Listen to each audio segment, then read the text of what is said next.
Halo semuanya, selamat datang di podcast Niskala Purana bersama gua Tio Hardika.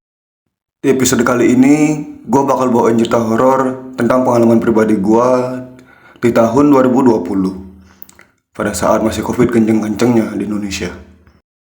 Di tahun ini, gua bekerja sebagai broker di salah satu perusahaan trading di Pulau Bali, lebih tepatnya di Kota Denpasar. Dan inilah cerita horor gua. Kejadian kesurupan akibat menyepelekan Kajang Kliwon.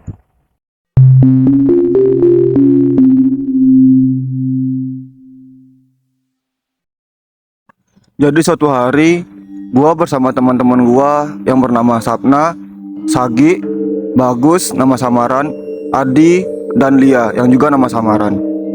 Kami berenam mendapatkan tugas untuk pergi ke kota Singaraja, yaitu kota kelahiran gua, untuk mencari calon nasabah yang ada di sana. Perjalanan dari Denpasar ke kota Singaraja membutuhkan waktu 2 jam. Karena satu dan lain hal yang seharusnya berangkat jam 9 malah jadi 10.30. Dan kemudian berangkatlah kami ke kota Singaraja.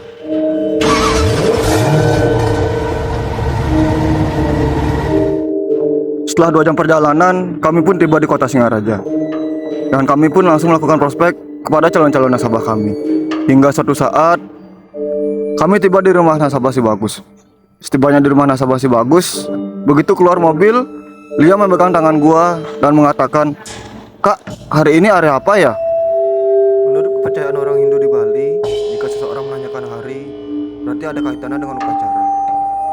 Berhubung gua pribadi yang tidak terlalu mempercayai hal-hal seperti itu, gua cuma jawab, "Nggak tahu Li, emang kenapa ya?" Si Lia balas gua dengan jawaban khas cewek, "Nggak apa-apa kok kak, cuma nanya doang." Setelah itu, karena gua lapar, gua milih untuk nggak ikut masuk ke rumah nasabah si Bagus. Gua keliling-keliling nyari warung terdekat. Setelah sampai di warung dan gua makan, nggak lama kemudian si bapak pemilik warung datang dengan membawa galon air. Si ibu nanya nih ke suaminya, "Pak, udah beli canang sama segahan ya?" Si bapak jawab, "Belum bu, nanti aja, toh juga masih pagi." FYI, segahan adalah suatu sarana yang diberikan kepada para buta atau yang kalian kenal dengan leak, dengan bertujuan agar mereka tidak mengganggu. Dan biasanya dipersembahkan di hari-hari keramat di Bali. Oke, balik ke cerita. Mendengar kata segahan, gua pun noleh ke ibu dan nanya, "Bu, maaf, sekarang hari apa ya? Kok bawa segahan?" Si ibu warung malah ngecengin gua. "Gimana sih? Masa orang Hindu nggak tahu ini hari apa? Ini kan tilam, Kajang Kliwon lagi." "Aduh, Kajang Kliwon ya bu?" kata gua. "Emang kenapa dek?" si ibu nanya. Di sini gua ngasih tahu si ibu kalau gua lagi kerja dan nggak tahu balik ke Denpasar jam berapa. Si ibu warung ngasih saran kalau mending nyari tempat nginep dulu, takutnya kenapa-kenapa di jalan. Tapi gua malah nyuekin saran si ibu dengan jawab, "Iya bu, iya, lihat nanti aja." Gak berselang lama, mereka semua datang nih. Mereka semua makan dan gua balik ke mobil sendirian. Setelah semuanya beres, kami pun melanjutkan perjalanan kami menuju calon nasabah berikutnya. Selama perjalanan, gua ngeliat Lia yang makin gelisah. Gua sih mau nanya, cuman takutnya dijawab nggak apa-apa lagi. Setelah beberapa kali melakukan prospek di rumah calon nasabah, tibalah waktunya menuju calon nasabah terakhir, yaitu calon nasabah gua.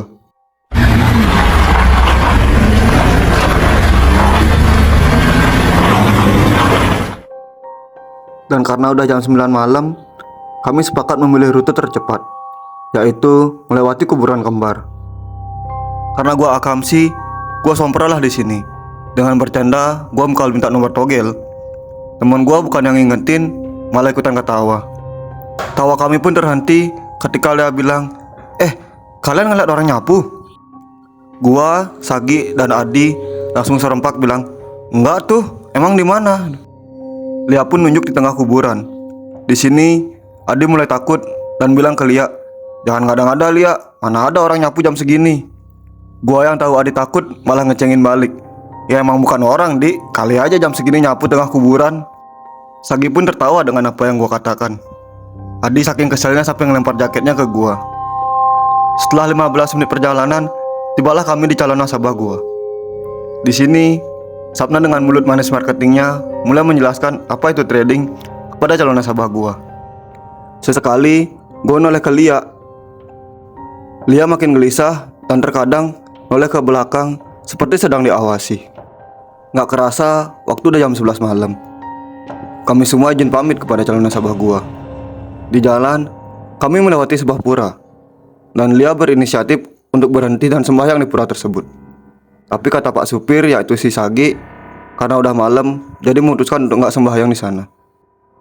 Tapi Lia kekeh nih untuk berhenti dan maksa putar balik buat sembahyang di pura tersebut.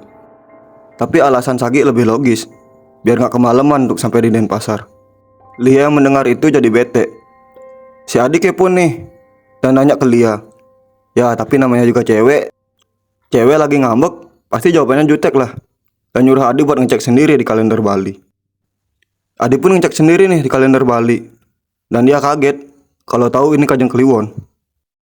Tepat tengah malam, kami pun tiba di puncak Bedugul. Gua yang lagi bengong, tiba-tiba melihat sosok putih yang menuju ke arah mobil kami. Yang mau gak mau, kami pun terpaksa menabraknya. Karena benturan yang keras, Sagi nyuruh Bagus nih buat ngecek apa yang kami tabrak. Bagus bilang gak ada apa-apa, dan gua pun ikut double check. Ya emang gak ada apa-apa. Gua yang masih berpikir positif cuman bilang, kayaknya batu deh Gi. Yakin gua itu batu Gi. Pas banget gua selesai ngomong gitu, dia tiba-tiba nangis dan bilang, kalian nabrak saya. Gua yang notabene gak percaya hal-hal begitu dan sering banget nonton YouTube penelusuran, malah bercanda di sini. Masa sih? Kan situ yang nabrakin diri, bukan kami yang nabrak situ. Udah gak usah nangis. Udah jadi hantu masih nangis. Cengeng lu. Mendengar jawaban itu, sosok yang di dalam tubuh Lia kemudian terdiam dan seketika noleh ke arah gua sambil keluarin tertawa ciri khasnya. Di sini gua masih berpikir positif. Mungkin dijalin dia kali. Tapi pas gua mau jawab, tiba-tiba muka Lia berubah nih, jadi sosok yang sangat menakutkan. Gua pun kaget dan nutup mata gua. Gua tutup mata dan sambil membaca mantra Gayatri. Sosok tersebut tertawa dan bilang, "Enggak Gi, batu Gi." Akhirnya kami semua panik dan berusaha untuk mengeluarkan sosok yang ada dalam tubuh Lia. Entah ide dari mana, Adi nyari YouTube dan memutar mantra Gayatri dengan volume yang sangat kencang. Sampai-sampai sosok tersebut berteriak kesakitan. Upaya kami pun berhasil dan sosok tersebut keluar dari tubuh Lia.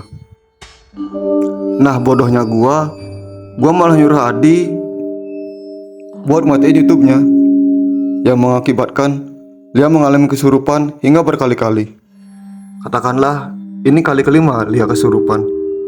Kami pun berhasil mengeluarkan sosok tersebut lagi. Kami yang lelah akhirnya memutuskan untuk berhenti di sebuah minimarket yang buka 24 jam. Di pemberhentian yang pertama kami, Sagi bercerita kalau dia melihat sosok yang sama seperti yang gua lihat. Gua, Sagi dan Sapna yang berada di luar mobil tiba-tiba dikejutkan dengan Adi yang terjungkil balik keluar dari dalam mobil. Dan tepat saat itu juga kami mendengar suara tawa dari dalam mobil yang berasal dari Lia yang mengalami kesurupan lagi. Gua, Sagi dan Sapna langsung refleks lari ke dalam mobil sambil membantu Adi yang terjatuh. Di sini Sagi meminta Adi untuk menyetir mobil. Berbeda dari sebelum-sebelumnya, sosok tersebut marah dan mengatakan, kalian semua pantas mati. Dan tentu saja itu membuat kami ketakutan. Kami pun berusaha lagi untuk mengeluarkan sosok yang ada dalam tubuh Lia. Dengan waktu yang cukup lama, akhirnya sosok tersebut keluar dari tubuh Lia. Kami pun berhenti kembali di sebuah minimarket yang masih buka 24 jam dengan alasan Sapna ingin ke kamar mandi. Gua dan Sagi pun keluar untuk nyebat. Di sini Sagi memberitahu kalau dia bawa jimat berupa minyak yang biasa dia gunakan ketika berpergian jauh. Tepat saat Sapna keluar dari minimarket, Lia kembali mengalami kesurupan. Gua dan Sagi pun berlari ke arah mobil. Gua berteriak nyuruh Sapna buat cepat-cepat masuk ke dalam mobil. Gua dan Sagi yang udah di mobil berusaha kembali mengeluarkan sosok tersebut dari dalam tubuh Lia. Di sini Sagi ngide buat pakai jimatnya kepada sosok tersebut. Bukannya makin benar, malah makin chaos. Akhirnya sosok tersebut malah mencekik Sagi. Sagi bukannya baca doa, tangannya malah kerasa-kerusuk nyari jimatnya yang terjatuh. Gue yang berusaha ngebantu Sagi malah dicengin sama si Jurig. Bilang kalau iman gue setipis tisu dibagi dua, alias tipis banget. Jujur sedih sih dengernya. Tapi mau gimana lagi, itu emang kenyataannya. Saat itu gue masih krisis iman dengan entitas yang bernama Tuhan. Balik lagi ke cerita.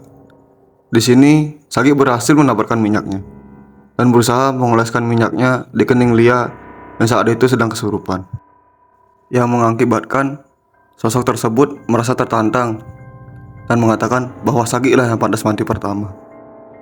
Sapna yang baru tiba di mobil panik melihat kejadian tersebut.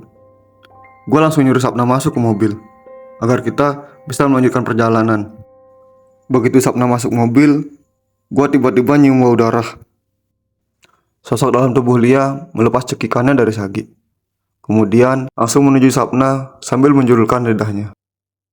Di sini gue berpikir, apa jangan-jangan Sagi bawa jimat plus Sapna lagi datang bulan. Makanya si sosok ini batu buat dikeluarin. Setelah usaha yang sangat amat lama, akhirnya sosok tersebut berhasil keluar. Lia pun pingsan dengan waktu yang cukup lama. Jam 4 dini hari, kami pun tiba di kantor. Dan kami sepakat untuk sembahyang di pura yang ada di kantor dan meminta tirta atau air suci untuk membasuh muka Lia dan juga mengusir sosok yang masih mengikuti Lia. Kesurupan kembali terjadi hingga 5:30 pagi. Kami pun pulang ke rumah masing-masing. Beberapa hari kemudian, kami sepakat bertemu kembali di jam istirahat makan siang.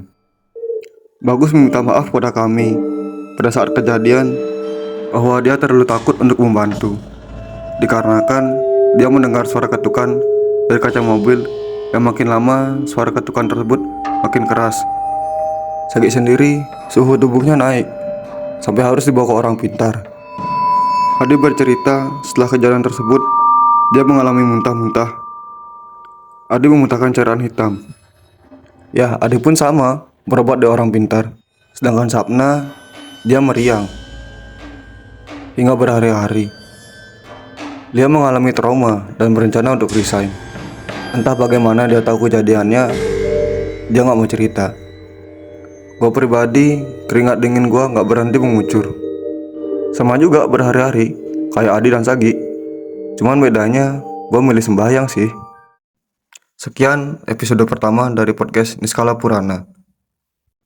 Dan besok-besok, kalau lu semua main ke Bali dan pas Kajeng Kliwon, dan lu lagi di luar, mending balik-balik deh ke hotel. Dengan kejadian kayak gua, kan berabe. Sampai jumpa di next episode ya. Gua Theo Hardika, pamit undur diri. Rahayu.